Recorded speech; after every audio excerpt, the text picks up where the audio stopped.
ఇప్పుడు counter cyclical అని ఒక కౌంటర్ సైక్లికల్ పాలసీ చూద్దాం. కౌంటర్ సైక్లికల్ పాలసీ అంటే ఇది ఏంటంటే, ఇప్పుడు ఒక ఎకనామిక్ స్లో డౌన్ అప్పుడు ఏం చేయాలి? ఫిజికల్ ఎక్స్పెండిచర్ పెంచాలి ఎంప్లాయ్మెంట్కి, జీడిపిని బూస్ట్ చేయడానికి. దీనివల్ల ఏమవుతుంది? క్రౌడింగ్ ఇన్ అవుతుంది. అంటే గవర్నమెంట్ స్పెండింగ్ అని పెంచింది అనుకో, ప్రైవేట్ ఇన్వెస్ట్మెంట్ కూడా పెంచుతుంది.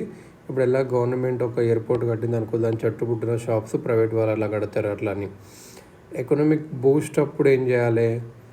ఎకనామిక్ బూస్ట్ అప్పుడు ఏం చేయాలి? గవర్నమెంట్ అనేది స్పెండింగ్ తగ్గియాలి. అప్పుడు ఏంటంటే ఇప్పుడు ఈ డబ్బులన్నీ రిజర్వ్లో సేవ్ చేసుకోవాలి. ఇది అన్నట్టు ఇవి మన కంట్రీ చేయలేదు, యూఎస్ఏ, యూకే, చిల్లీ చేసేవి. కౌంటర్ సైక్లికల్ ఫిజికల్ పాలసీ అంటారు దీన్ని. Counter cyclical physical policy. ఇంకా pro cyclical physical policy. Physical policy. Economic boom అప్పుడు ఫిజికల్ ఎక్స్పెండిచర్ పెరుగుతుంది.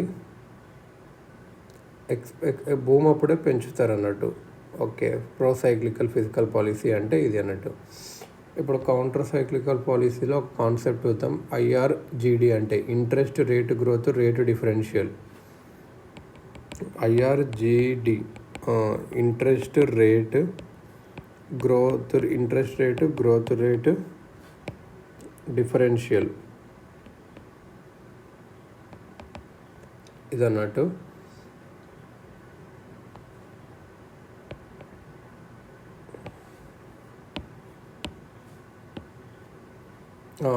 ఇది ఏంటంటే, ఇది difference between loan interest rate and GDP growth rate.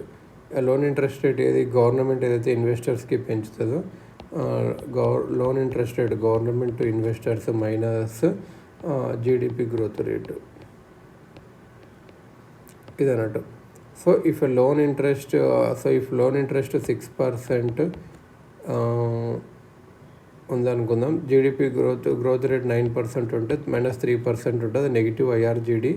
ఇది బేసికల్గా ఏమిటి అంటే, జీడిపి గ్రోత్ రేట్ అనేది higher then loan interest rate ఉంది paid by government. So government worry అవ్వాల్సిన అవసరం లేదు, ఎందుకంటే జీడిపి పెరిగితే ట్యాక్స్ కలెక్షన్ కూడా పెరుగుతుంది, ఎనఫ్ మనీ ఉంటాయి అప్పులు తీర్చడానికి అని. సో జీడిపి గ్రోత్ అనే దానివల్ల డెప్ట్ సస్టైనబిలిటీ ఉంటుంది, డెప్ట్ అఫోర్డబిలిటీ ఉంటుంది. ఇండియా అబోవ్ సిట్యువేషన్ అనేది వ్యాలిడ్. ఇది ఇంకా 10 years వరకు కూడా ఇలానే ఉంటుందని చెప్పి ఒక థియరీ ఉందన్నట్టు. Counter cyclical Domar condition of డెప్ట్ సస్టైనబిలిటీ. డోమర్ కండిషన్ ఆఫ్ డెప్ట్ సస్టైనబిలిటీ. ఇది ఏంటంటే, ఎకనామిస్ట్ డోమర్ చెప్పాడు, పబ్లిక్ డెప్ట్ ఆఫ్ ఏ కంట్రీ అనేది సస్టైనబుల్ ఎప్పుడు ఉంటుంది అంటే, జీడిపి గ్రోత్ అనేది పబ్లిక్ డెప్ట్ గ్రోత్ కన్నా ఎక్కువ ఉన్నప్పుడు అన్నట్టు. అదర్వైజ్ గవర్నమెంట్ డిఫాల్ట్ చేయాల్సి వస్తుంది లోన్ రీపేమెంట్లో. సో ఇది అన్నట్టు కౌంటర్ సైక్లికల్. ఇంకొకటి ఏంటంటే, ఆటోమేటిక్ స్టేబిలైజర్స్ అందాం. ఆటోమేటిక్ స్టేబిలైజర్స్ అంటే ఏంటంటే, ఫర్ ఎగ్జాంపుల్ ఇలా మన ఎకనామీ ఉందనుకో, ఎకనామిక్ బూమ్ అప్పుడు మనం ఇన్కమ్ ట్యాక్స్ పే చేస్తాము, అప్పుడు పోవర్టీ స్కీమ్ బెనిఫిట్స్ రావు అలా అని చెప్పి. సో మన ఇన్కమ్ గాన ఉంటే ఇన్కమ్ ట్యాక్స్ పే చేయాలి అదన్నట్టు. ఒకవేళ స్లో డౌన్ ఎకనామీ ఉంటే అప్పుడు ఎక్కువ ప్రాఫిట్ చేయలేం కాబట్టి ట్యాక్సబుల్ ఇన్కమ్ తగ్గిస్తాం కాబట్టి మనం పూర్ పీపుల్కి అవుతాం కాబట్టి అప్పుడు గవర్నమెంట్ స్కీమ్స్కి ఎలిజిబుల్. దీన్ని అట్లా అంటారు అన్నట్టు. ఇది ఆటోమేటిక్ స్టేబిలైజర్స్ అంటే ఏంటి అంటే, mechanisms built in to government budget to address economic slow down automatically increasing government spending, economic slow or decreasing public tax liability. ఇది ఆటోమేటిక్ స్టెబిలైజర్స్ అంటే ఇది గవర్నమెంట్ మెకానిజమ్స్ అన్నట్టు, గవర్నమెంట్ బడ్జెట్లో ఇది చూస్తారంటు. అంటే స్లో డౌన్ ఉన్నప్పుడు గవర్నమెంట్ స్పెండింగ్ పెంచాలి, ట్యాక్స్ తగ్గియాలి ఇది అన్నట్టు. ఎగ్జాంపుల్స్ ఆఫ్ ఆటోమేటిక్ స్టెబిలైజర్స్ అంటే income tax, corporation tax, unemployment allowance, food subsidy ఇవన్నీ కలిపి ఉంటాయి అన్నట్టు.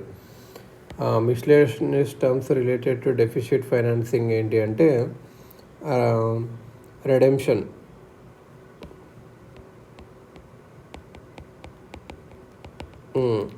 Repay the loan principal and interest at regular interval, also known as terminal. Redemption అంటే ఏంటి అంటే ఆర్ఈడిఎం పీటీఎం అంటే లోన్ ప్రిన్సిపల్ని ఇంట్రెస్ట్ని రెగ్యులర్ ఇంటర్వెల్ కడితే దీన్ని టర్మినల్ యాన్యుటీ అని కూడా అంటారు. Terminal annuity. Sinking fund, government అనేది ఒక స్పెషల్ ఫండ్ క్రియేట్ చేస్తుంది and keeps deposit money in it regularly. So time of G sec maturity అప్పుడు ఏమవుతుంది అంటే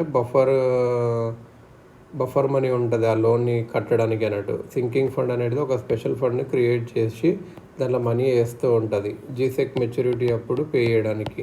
ఇది ఫస్ట్ ఇంగ్లాండ్లో పెట్టారు. కన్వర్షన్ ఆర్ రీస్ట్రక్చరింగ్ అంటే ఏంటంటే ఓల్డ్ లోన్ని కొత్త లోన్గా మార్చడం అన్నట్టు. రీస్ట్రక్చరింగ్ అంటే ఎవర్ గ్రీనింగ్ అంటే కొత్త అప్పులు తీసుకోవడం, పాత అప్పులు చేసుకోవడానికి.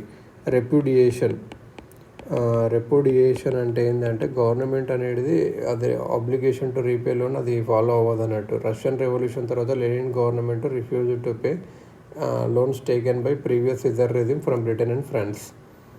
సో ఇది అన్నట్టు.